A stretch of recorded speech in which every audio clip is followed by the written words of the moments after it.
Hey folks, in this video, you're going to see the ROG Flow X13 reviewed from my perspective, in which, if you're new to this channel, I do basically gaming, resolve, test, stuff of the like. So I picked this up with these specs for $8.99 at Best Buy earlier this week.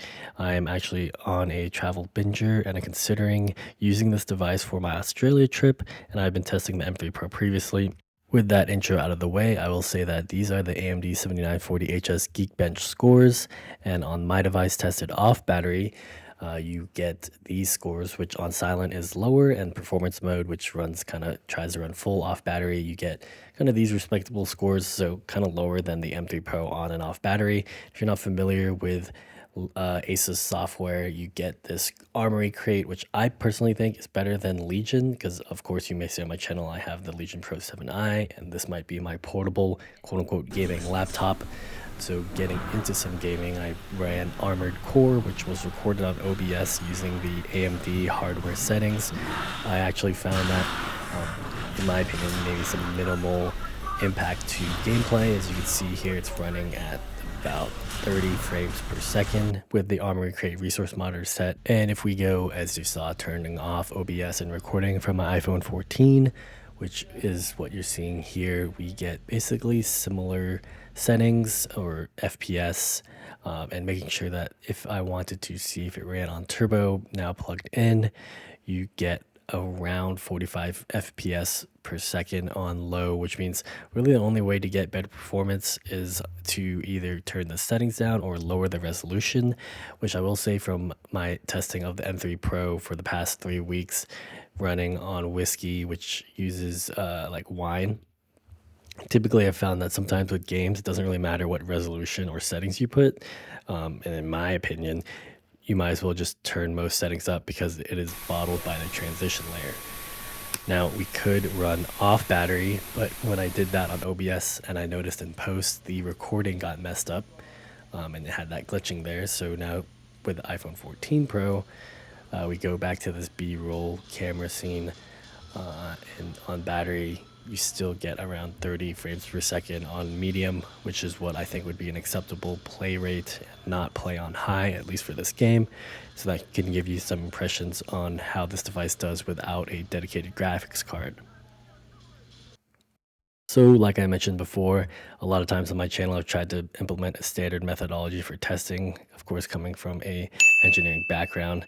Be sure to subscribe. I'm also trying to put more, stuff like that so people actually subscribe, maybe get more serious about my YouTube.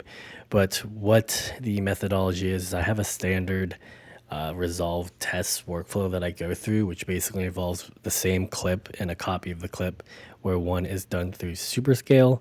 And as we can see here, compared to M3 Pro, at least from my opinion on the previous videos I've made, this device doesn't shine too well in editing content. Even with the proxy mode enabled, you still get barely any frame rate per second. Whereas the second clip does a denoise effect with the same settings I've done previously in other videos, changing luma and stuff of that nature. And you get around, I wouldn't even call it like more playable, 8 frames per second, something like that.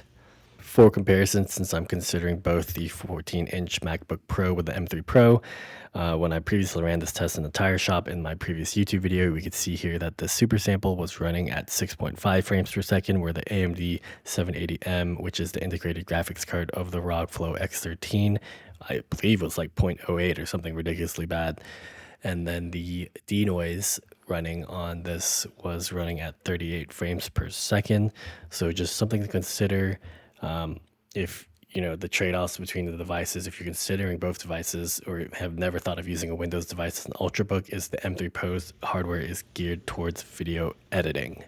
You can see here, going back to the ROG Flow, the last test that I didn't really standardize, but I'm looking to attempt to standardize in this resolve project file, is running a magic mask, which in my opinion could be a useful thing if you are a content creator or need to make like layers or something of the nature. Is you could use Resolve's magic mask to automatically find objects or people, and then when the stroke of a brush, you are able to kind of track that person. As you can see here, if you could make it out, my body video person is red in the video, and I actually thought that this was good performance. Of course, compared to the RTX 4080 in my previous videos, runs way better. And then the M3 Pro, of course, was lagging behind there. I'm not exactly sure which one's faster between the two, but at least in this workflow and testing, the Magic Mask was acceptable. So from my previous video, and I pulled it up with the tapes, this was the RTX 4080 on the right, and then the M3 Pro was trying to render on the left. It is, of course, a different scene, but I think ideally for people trying to do person masking, it seems like the M3 Pro is either not optimized or Resolve needs to do some work to actually test it. There are no settings to change on the M3 Pro to actually get, the Magic Mask running faster. So it depends on what your workflow is. If people are looking to be professional editors and you want a lightweight device, I would definitely recommend the M3 Pro. But if you're looking to get a lightweight, I don't know, I can't say that, lightweight device that could play video games with no problem, or at least, for a 2.9 pound device, I think the ROG Flow is a better option, because Mac gaming, though capable and sometimes even showing better performance, there are some drawbacks such as anti-cheat or stuff of that nature, and even compatibility that you might not be able to play any game that you have on your title. So YouTubers watching this, today is the last day before I travel, and based on what you've seen, I could use some help in the comments of what to keep. The fans run pretty loud. It's not a video editing machine, but I do have other video editing machines. So that's something that you may want to consider when doing this if you just want a lightweight device. And then there are trade-offs between MacBook and Windows, and if you didn't know, you could use VLC Player to actually kind of do something similar to AirDrop, where you just download the videos. So depending on your workflow, if you didn't know that for Windows, you could do that, whereas on Mac, you just AirDrop. The devices are, these are the ones I have in checking, and the G15 is something I've had for a while. And then, of course, I'm editing on the Lenovo I've shown previously. So showcasing, compared to the 14-inch MacBook, it is smaller and like 0.5 pounds lighter. And then, of course, it is smaller than the G15, which is a 15-inch laptop. Overall, I'll just end this video with some of my thoughts on what I would do in my position, or if you are in a similar position. Basically, if you travel a lot and have a backpack and like traveling light, M3 Pro or this ROG Zephyrus, the ROG Flow X13 could be a comfortable device to have. You can see here playing games such as Armored Core at decent, medium settings at like 45 frames per second.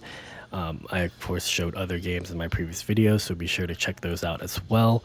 But basically what I'd say is that, compared to a MacBook, if your primary focus or flow is video editing, if you don't know by now, if you've seen what any other YouTuber talks about, and when they review the M3 Pro, it's always video editing or stuff like that. And then the other people in my market, at least what I've seen from my YouTube channel, is people want to get an Apple device, but they want to game on it. And most of my channel or videos are just what I assume are gamers who want to game on a lightweight device, and they consider, the MacBook as one of that luxury items that they might want to consider. But the particular unit I tested and reviewed was $2,400, while this one was $899, which is the ROG Flow X13. And I don't believe it's on sale anymore, so at retail it's $1249, which I don't think is a great price. But reasons I would consider this device is there is the external eGPU that you could get from Asus, and it connects up. So even though I showed yesterday that Blender didn't run on GPU, or you may think that 40 frames per second is not acceptable, this device doesn't have a dedicated graphics card. And if you did want to bump up the specs, there is a version that has a 4070, I believe, 4060 and 4050. So that is something you could consider getting. And if you get this dedicated, this one without a dedicated graphics card, just running on the AMD 780, well, then you could always upgrade and future-proof this. Like, let's say next year they release the RTX 5000 series, Asus will allow you to get that mobile connection, or you could get a eGPU as well and be running it fine on this ROG Flow. So that's something to consider, where compared to MacBooks, you can't upgrade as well. I will say that in terms of Windows upgradability on this device, the RAM is soldered on. There is a spot for an external hard drive for the USB, where you can open up the device and install a USB, a hard drive. But yeah, I have a decision to make. Today is the last day in reviewing my laptops. I could actually just return both of them, keep the Zephyrus G15, and sell it to my friend maybe later next year, and perhaps get the M3 Max. But there are the limitations with the M3 Max or any MacBook with running crossovers or stuff like that. Crossovers, Whiskey, GPTK, any of that. There's just limitations, right? It's an emulation. You can never get anti-cheat. I play Vermintide and Darktide with my friends. Can't play that online. This Armored Core, actually, you couldn't play online when I tested that on the MacBook Pro. But I would head over to our Reddit, Mac Gaming, check out other YouTubers. A lot of people cover some of this stuff. But yeah, let me know in the comments what you think, if this is an acceptable portable device. The G15 weighs 4 pounds, this weighs 3 pounds, which some people, pounds matter. So anyways, that's my take. I'll figure out what to do, and I'll see you guys in the next video. Peace.